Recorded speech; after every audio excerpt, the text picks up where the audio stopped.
Jak se zbalit do Afriky, do váleční země na expedici Gold and Diamond Zlatnický dům. Tam jsem vzal nějaký pastelky, cukrovinky, 2 pasy, které obdržíte na výjimku včera. Hotovost, myslím, že bude potřeba nejen na úplatky.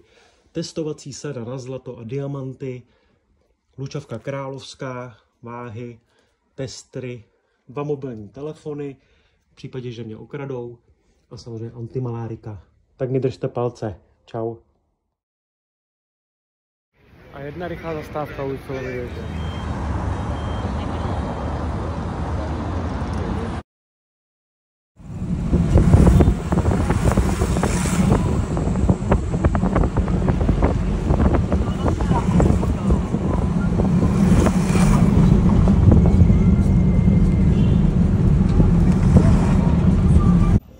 Můj první diamant z Konga.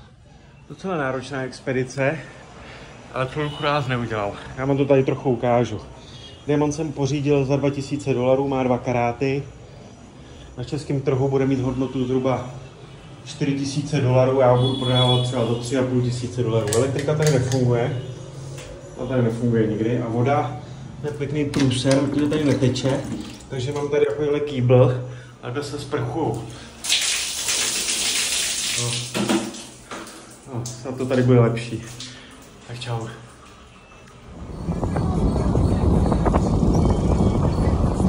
Taková normální Afrika. Je to tady moc pěkný. Tohle je hlavní město Kinshasu. Kdo by tady nechtěl žít, protože to je hlavní třída.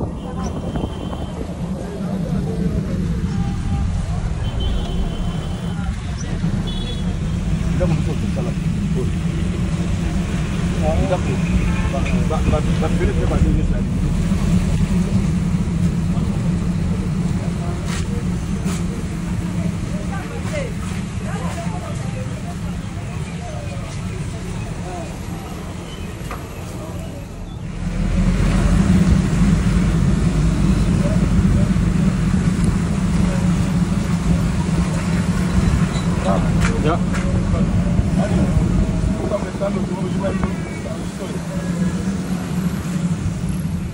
Že co?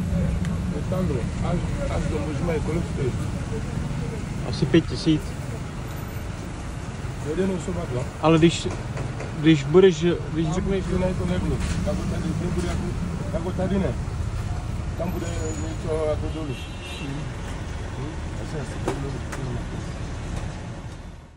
Celý 81 karátů. Jsme tady v takovém obležení. Jo, docela masakr, viď? Tak dneska jsme si dali rybu. Přátelé mě pozvali na oběd. Bonjour, bonjour. Bonjour. Bonjour. Tak takhle se tady stravujeme.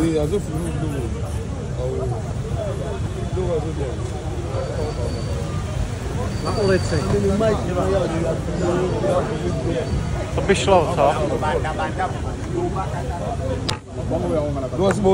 To jsou zvědavý. Takhle s mým kamarádem, Masta. Masta. Svrčci. Takhle si tady jeme ulici na záchodě. Taková docela nová ulička. Tak, vracíme.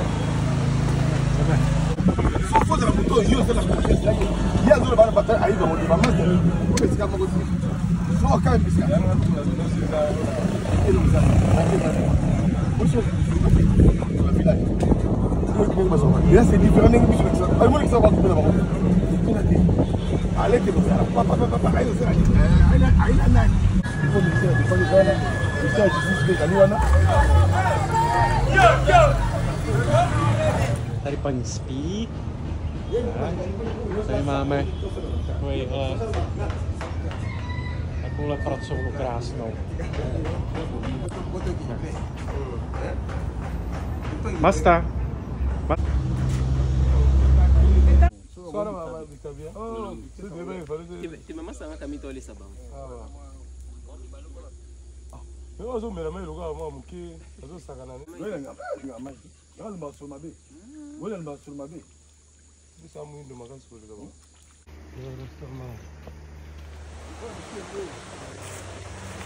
Už tam budem, už se těším.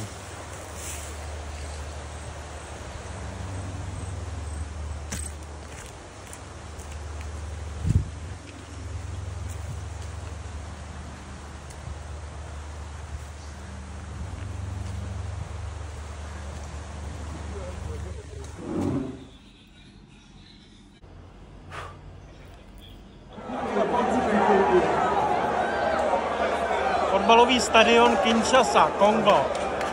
Hrajeme proti Etiopii. Tak, přelétávám do džungle a už mě to stálo $100 na úplacích. Tak doufám, že se někam dostanu. Tak a jedeme z letiště. Musel jsem na imigrační a mě to stálo další $100. Takže se mě pustili. A teď už to domů. Tak čau. Tak a jsme tady. Pojďte se podívat na můj pokoj. Tak, to je moje postel. Jsme někde ve střední Africe, myslím, že tady tu postel ani neuklidili, tady už někdo spal. To je záchod, takhle výhled. Voda neteče samozřejmě, to je jasný. Takže to je můj kýbl. A můžu říct, že jsem teda hodně unavený. Mám za sebou 24 a neustálí kontroly, policajti, migrační, různý papírování a pořád jenom všude platím úplatky. $100. Takže jsem rád, že už jsem tady. Zítra se chystám na diamantový market. Tak čau. Ráno 8 hodin a zašel jsem si na typickou venkovskou snídani. Takže za mě dobrý. Dneska jsem byl pozvaný na oběd k bratrovi Rafaela. Zde ho máme. Velmi bohatý muž. A tak tohle to máme k obědu. To je koza, rejže, fofu a čuču. No, tak něco. No? Čau, bonjour. Jsme tady v takovémhle obležení. Jo.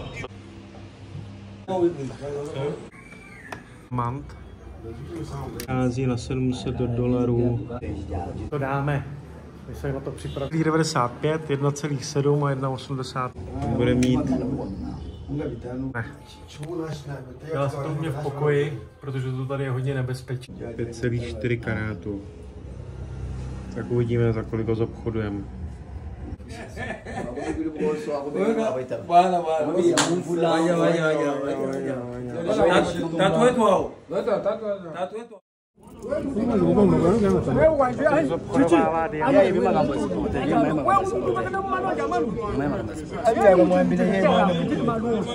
A to jsme koupili zatím jenom jeden. Tak takhle to vypadá. Tak tomu já říkám business, teda. To je dobrý tohle. Dneska jsem byl pozvaný na oběd, hádejte, co máme. Zase kozu.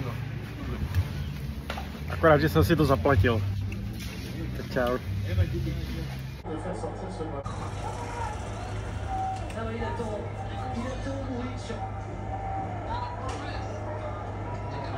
Ne va pas chercher ce ballon et quand il prend la décision de plonger, il est beaucoup.